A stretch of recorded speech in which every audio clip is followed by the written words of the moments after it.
Bueno, buenas tardes y muchísimas gracias a Albert y a los colegas del grupo de investigación por pensar en nosotros que podíamos contribuir a este poner en común el sentido que le damos a las ecologías del aprendizaje. Bueno, y también a los colegas from English speaking words, that it's important time to time listen that there are other people who speak another languages. Because it's not, we think that everybody is speaking in English around the world, and there are another language, another way of expressing yourself. Okay. Yo pregunté en qué lengua lo íbamos a hacer, porque bueno, podíamos hacerlo diferentes, pero me dijeron, no, este es un proyecto financiado por una agencia española, entonces bueno,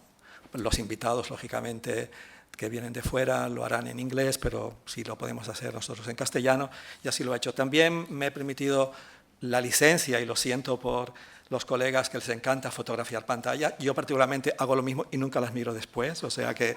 no sé si ustedes tienen ese mismo síndrome, pero con el grupo decidimos que, bueno, que íbamos a hacer un reading paper que nos permitía controlar mucho mejor el tiempo. Y bueno, también decir, como la compañera ha señalado, que esta investigación se hace en el contexto de una red de 12 grupos de investigación en el ámbito de la educación que se llama REUNIT, y específicamente dentro del grupo SBIRINA. Y del grupo SBIRINA en la sala pues hay varias compañeras, pero bueno, forman parte de esta investigación también María Domingo y Juana María Sancho. Yo lo que voy a intentar es colocar, precisamente para responder a la demanda de Albert y del grupo, colocar 3 escenarios en la presentación. El primer escenario es qué es lo que nos lleva a hacer una investigación sobre qué significa vivir y aprender, y este es el título, qué significa vivir y aprender con nuevos alfabetismos dentro y fuera de la escuela secundaria, y tiene después un subtítulo, contribuciones a la reducción de la deserción escolar, la exclusión y la desafección entre los jóvenes. Entonces, ya digo, tiene 3 momentos. En el primer momento explico el marco que nos lleva a la investigación, por qué hacemos esta investigación y cómo conecta con algunas de las reflexiones que se plantean aquí. El segundo, comentaré, porque creo que esto es importante y es una finalidad de los dispositivos metodológicos que hemos usado y los dispositivos de análisis, aunque sea esbozado. Hay diferentes papers donde lo hemos explicado en detalle, y ahora en la revista Ethnography and Education presentamos cómo hemos realizado un metaanálisis de las diferentes etnografías, que es una estrategia muy novedosa que se está utilizando ahora. Y luego, en la tercera parte, pues bueno,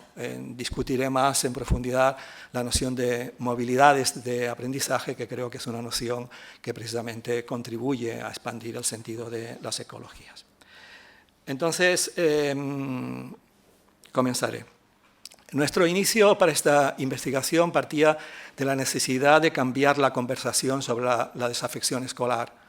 Nosotros pensamos que si cambiamos el lenguaje sobre las cosas, luego se logra cambiar el pensamiento y finalmente se puede cambiar el cómo se interviene sobre ello. Por eso, desde hace 12 años estábamos como muy inquietos por el tema de la desafección escolar, que no sé si los colegas anglos saben que, bueno, en el caso español la media se oscila entre 21 y 23% de jóvenes que no terminan con acreditación la educación secundaria, oscilando lógicamente entre diferentes niveles. En Andalucía y en otros lugares está en torno a 30, etcétera. En Cataluña en estos momentos está en torno a 21, pero es un serio problema. Algo sucede para que ese porcentaje tan grande de jóvenes no termine la escuela secundaria. Entonces, a partir de ahí y de esa inquietud, hemos realizado 3 proyectos y este es el tercero de los proyectos que hacemos. Entonces, nuestra primera reflexión es que tanto el cómo como el dónde aprenden los jóvenes son 2 cuestiones en estos momentos que son apremiantes para la investigación educativa y que hoy parecen que están entrelazadas.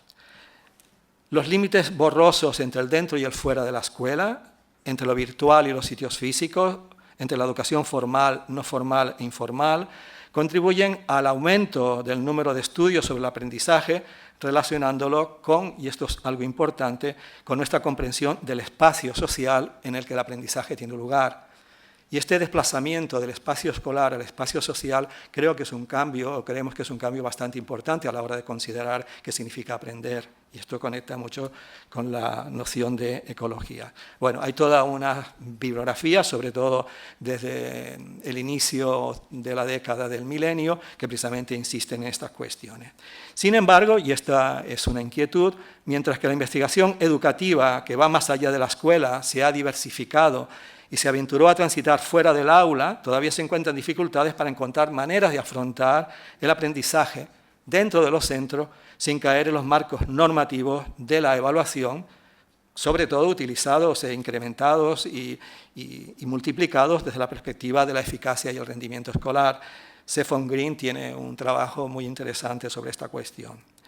En la investigación de la que aquí damos cuenta, de forma lógicamente muy somera, afrontamos esta tensión. Una tensión, por un lado, de la expansión de la investigación, de la necesidad de investigar sobre lo que sucede fuera de los límites de la escuela, y por otro lado, la dificultad de investigar fuera de los marcos normativos el aprender dentro de la escuela. Entonces, porque somos conscientes de esta tensión, lo que nosotros intentamos fue cómo podemos abordar la representación de las prácticas del aprendizaje o de aprendizaje, desplazando la pregunta, y yo creo que esto es importante, del qué es el aprendizaje, que ha sido una pregunta muy recurrente tanto dentro de la psicología como dentro de la pedagogía, al cómo se aprende. Y aquí surgen problemas. Porque dar cuenta de cómo se aprende no es fácil, no se puede responder mediante un cuestionario, mediante una observación codificada, se necesitan otras estrategias para responder a eso, ¿no? Entonces, y sobre todo, nosotros decidimos hacerlo, porque bueno, también tenemos una tradición y tenemos una idea de entender la investigación, a partir de las contribuciones de 34 estudiantes del último curso de la secundaria, de 5 escuelas de Cataluña, una de Barcelona, 3 del área metropolitana, de 3 ciudades del área metropolitana y una del Delta del Ebro, unas 150 o 110 kilómetros de Barcelona. Y lo que fue peculiar de esa investigación fue que, aprovechando un contexto que sucede en Cataluña, o sucedía hasta ahora de manera generalizada, que era que en cuarto de la ESO, en el último curso de la educación secundaria obligatoria, los estudiantes tenían que hacer un trabajo de investigación tutelado. Entonces nosotros negociamos con los centros de secundaria que un grupo de estudiantes hiciera el trabajo de investigación con nosotros. Los centros aceptaron, después de una negociación a veces divertida, pero eso es otra cosa, y entonces, bueno, entramos en la escuela para ser profesores del trabajo de investigación. Entonces, aprovechando este marco, lo que le planteamos a los estudiantes fue que si querían hacer una etnografía sobre sus trayectos de aprendizaje. Entonces, claro, ellos nos dijeron que es una etnografía, entonces, bueno, comenzó todo un proceso de formación, comenzó un proceso de formación en métodos de investigación, en observación, en diario de campo, en narrativas, etcétera, etcétera, luego en análisis. Y al mismo tiempo que ellos iban haciendo su etnografía como trabajo, nosotros íbamos haciendo una etnografía de lo que sucedía en los centros. Lo cual dio como resultado, cuando terminamos el proceso, un proceso que duró entre 3 y 5 meses,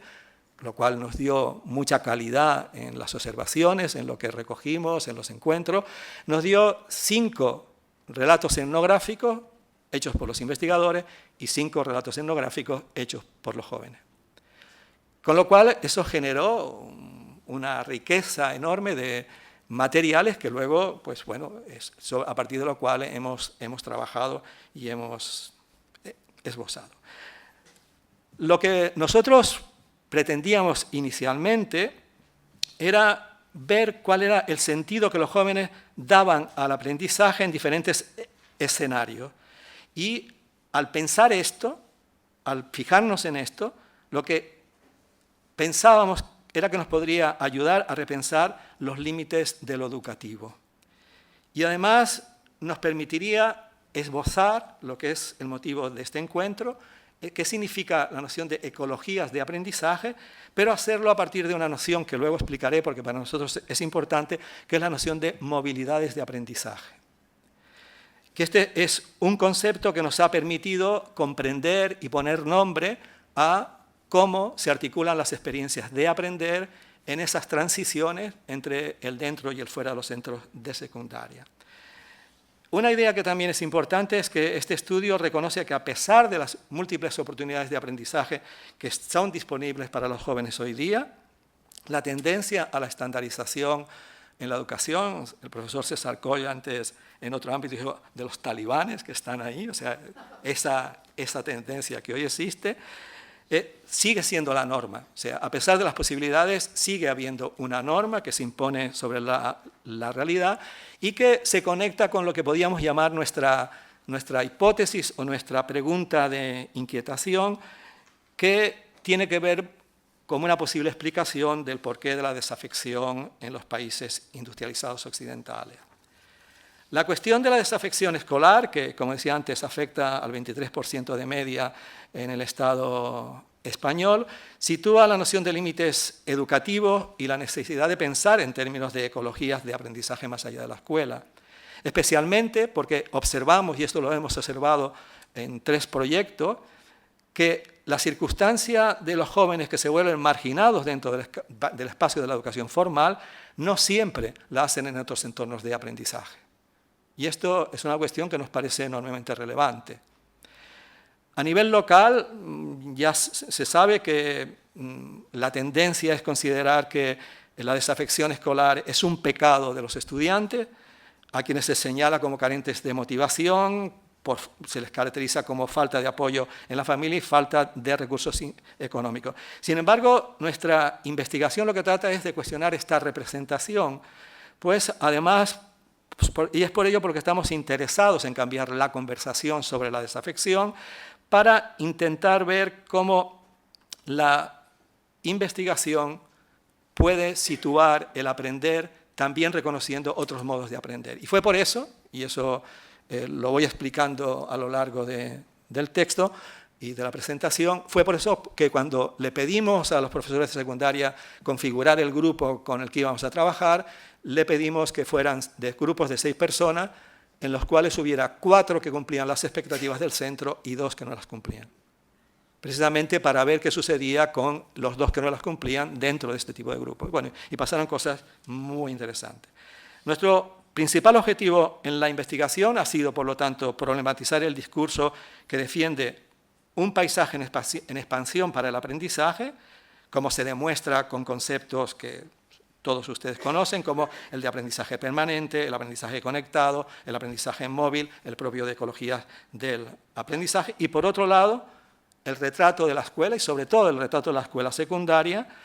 como algo que se mantiene al margen de la vida de los estudiantes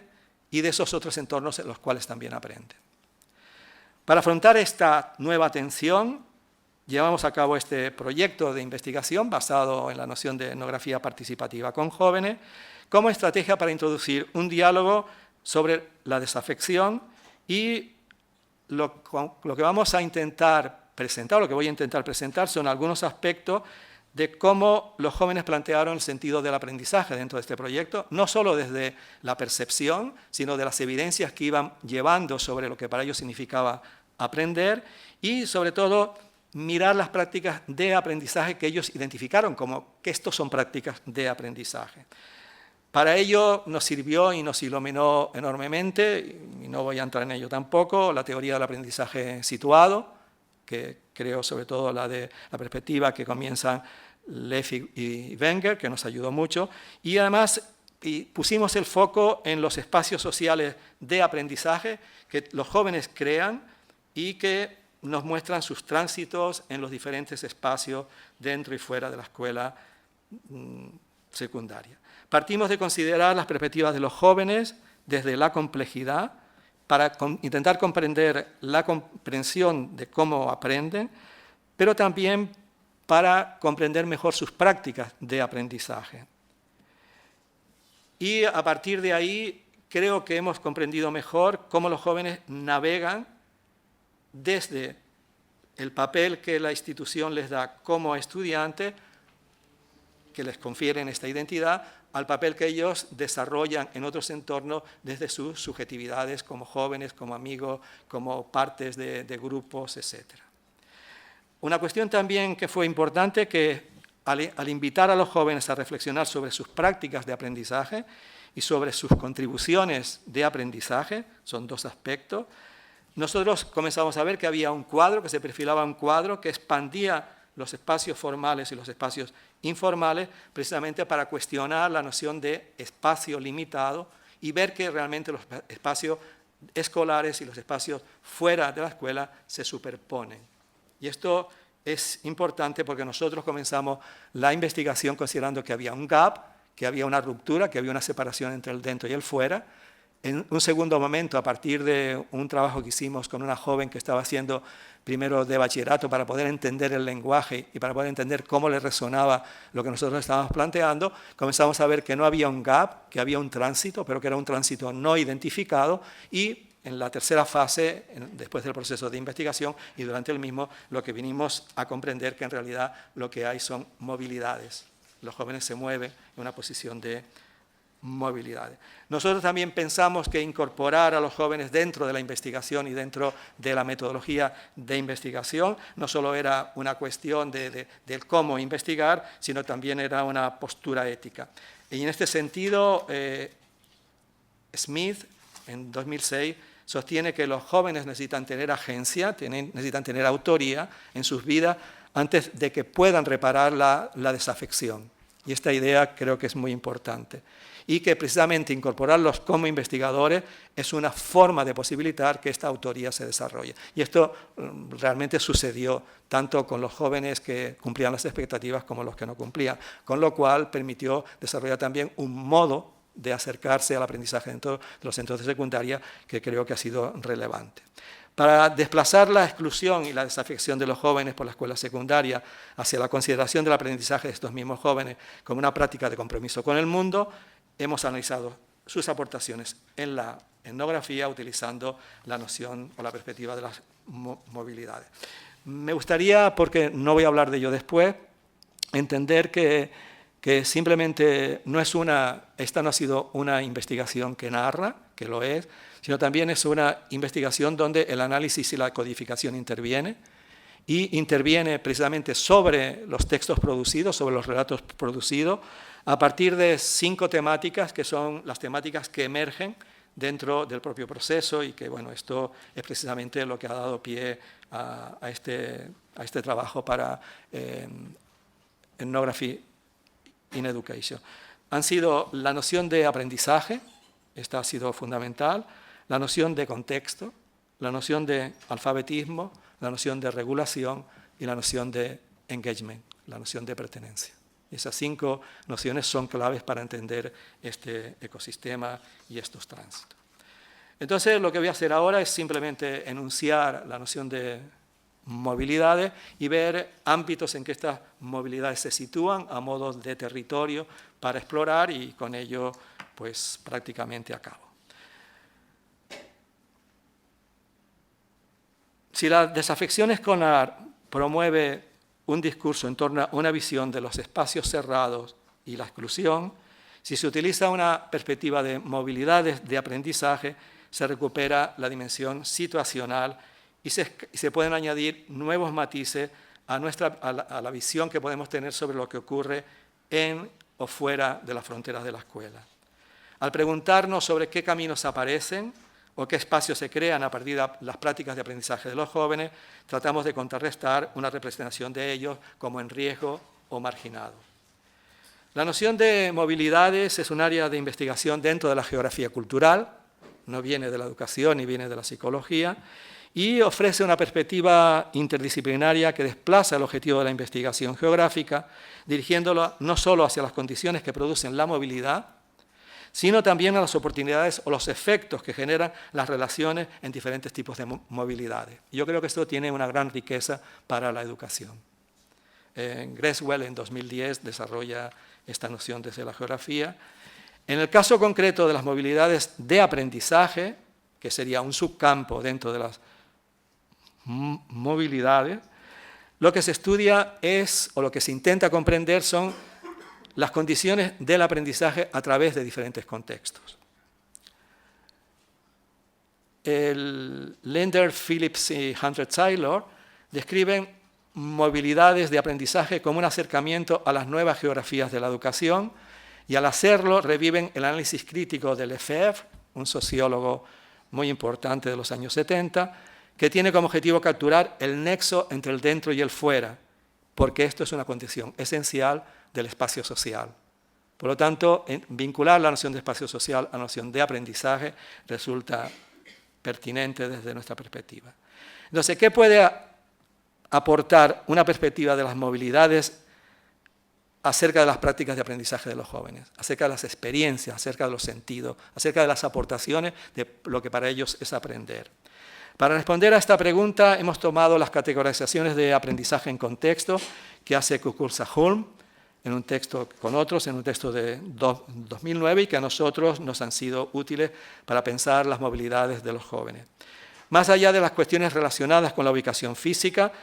o la movilidad de las nuevas tecnologías, como más o menos ha sido el énfasis de algunas presentaciones de esta mañana, las siguientes categorías nos llevan a poder organizar lo que los jóvenes nos trajeron, lo que los jóvenes nos contaron y sobre los cuales los jóvenes narraron. La primera consideración es la noción de movilidad en términos de espacio conceptual. La idea parte de que cada uno tiene sus propios intereses y curiosidades sobre el mundo. Estos intereses se convierten en una guía que nos llevan a establecer conexiones con otros. Durante nuestro trabajo de campo nos encontramos con jóvenes que participaban en actividades extracurriculares como la música, otros que participaban en comunidades en línea u otros que organizaban eventos en la escuela, además de asistir a la rutina diaria. Observamos que entre los jóvenes existe lo que Paul de Guy denominan espacios de afinidad. Y no necesariamente estos espacios de afinidad son normativizados. Y que estos espacios de afinidad, que es lo que hemos denominado espacios conceptuales de afinidad, es lo que movilizan los jóvenes llevándolos hacia contextos virtuales, físicos o híbridos, donde se conectan con otros, con los cuales comparten sus intereses y donde pueden aprender de maneras diferentes. La segunda noción al que se relaciona con la movilidad tiene que ver con el espacio social, ya no con el espacio conceptual, sino con el espacio social. Aquí los jóvenes, y esto se vio en la observación, porque hicieron observaciones de cómo aprendían en su casa, de cómo aprendían en diferentes colectivos, de cómo aprendían con otros compañeros, pero también de cómo aprendían en otros escenarios de la escuela. Y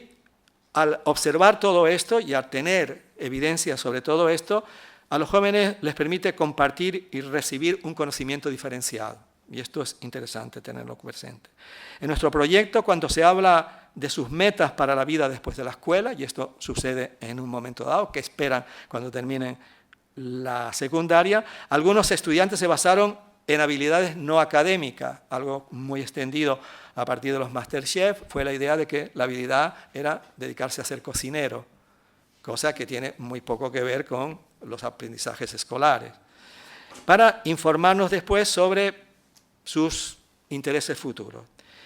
Mientras que los fondos de conocimiento, que es una terminología del campo de estudio, que las familias o las comunidades ofrecen a través de los recursos, redes o tradiciones culturales, no están identificados necesariamente como prácticas de aprendizaje, durante el proyecto comenzaron a confluir y comenzaron a ser traídos y a dar sentido por parte de los jóvenes para comenzar a ver que esos también configuraban lo que le iba a poder ayudar a cumplir sus objetivos profesionales. A pesar del fuerte impacto que en el aprendizaje de los estudiantes que tiene este espacio social del aprendizaje, en el caso de éxito de una persona joven, tiene que ver con el aprendizaje que le proporciona no solo el espacio escolar, sino el espacio social. Y por eso fue muy interesante encontrar que los jóvenes tenían conciencia de lo que les aportaba este espacio social para su aprendizaje. La tercera noción, y a mí particularmente es una noción que me pareció muy interesante, es la noción de movilidad vinculada con el aprendizaje disperso en el tiempo. Cualquier persona que ha acompañado a un grupo de estudiantes puede entender que el aprendizaje es un proceso acumulativo, muchas veces que no se tenga conciencia de ello. Como tal, reconocemos el aprendizaje como una experiencia en que se producen transiciones o que se articula a partir de transiciones en diferentes contextos y lugares, mientras que los conceptos, esos conceptos que intentamos instaurar en la escuela y que son también fundamentales, permiten que adquieran sentido, no solo dentro, sino cuando se llevan fuera. Y esto fue algo que los jóvenes lo marcaron con mucha insistencia. Dice, muchas veces nos damos cuenta del sentido que tiene lo que aprendemos dentro a partir que cobra sentido aquello que aprendemos fuera. Por lo tanto, el tránsito es lo que da sentido, pero para que este tránsito tenga lugar, y esto también los jóvenes fue algo que dijeron, es importante que el profesorado reconozca que tiene lugar. Y el problema es que el profesorado no lo suele reconocer. Los jóvenes participantes en el proyecto de investigación esbozaron un cuadro de la escuela, y esto es importante, por nosotros pensábamos que no era así, como una parte amplia de un panorama de lo que constituye su vida de aprendizaje. Y ellos consideran que el aprendizaje permanente es visto como la experiencia de vida. Y esto también es interesante. Adquirida a través del tiempo y en el cual se sienten que se compromete la familia, los amigos, los profesores, los deportes, las aficiones, el trabajo y así sucesivamente. Estos son 3 espacios donde las movilidades actúan, el conceptual, el social y el del tiempo. Y lo que nos hemos dado cuenta es que al trabajar con los jóvenes en el estudio, además de conocer el dónde, el cuándo y con quién el aprendizaje tiene lugar, también hemos podido hablar de lo que es el aprendizaje a partir de la noción de dentro y fuera. Y una de las cosas que nos hemos dado cuenta es que la noción de aprendizaje dentro y fuera es una noción que es nuestra, de los adultos. Sin embargo, ellos establecen unos puentes no conscientes, y esto es muy importante, no conscientes entre ese tránsito. Entonces, creo que una consecuencia educativa es cómo se le da relevancia a eso y cómo se establecen las conexiones. Y eso pensamos que tiene enormes implicaciones pedagógicas y didácticas. Concluyo. Las respuestas nos llegaron y que nos aportaron fueron diversas. En cada uno de los 5 grupos de investigación, en el que he de decir que participaron 2 investigadores, cosa muy poco ortodoxa dentro de la etnografía, intentamos, sobre todo, desvincular el concepto de aprendizaje del concepto de escolarización, para entender que son 2 ámbitos diferentes, que se comparten relaciones, pero que los jóvenes saben o intuyen o esbozan que cuando se ponen a reflexionar sobre ello, que se mueven en ecologías diferentes, pero configuran a su vez ecologías diferentes, y al compartir ejemplos y cuestionar nuestras suposiciones, y esto lo hemos tenido que hacer a lo largo de toda la investigación, empezamos a imaginar un escenario diferente que se define no necesariamente por sitios específicos de aprendizaje, tal y como lo concibe la escuela y tal y como lo concibe la sociedad, sino por una red más amplia de intereses, relaciones y prácticas. Esta categorización de las movilidades y que conecta con la noción de ecología del aprendizaje logra capturar las actividades que fueron compartidas por los jóvenes y de alguna forma demuestra hasta qué punto el aprendizaje conduce a los jóvenes a buscar activamente, y no solo a esperar, y a crear espacios sociales que apoyen sus intereses y sus identidades emergentes. Muchas gracias.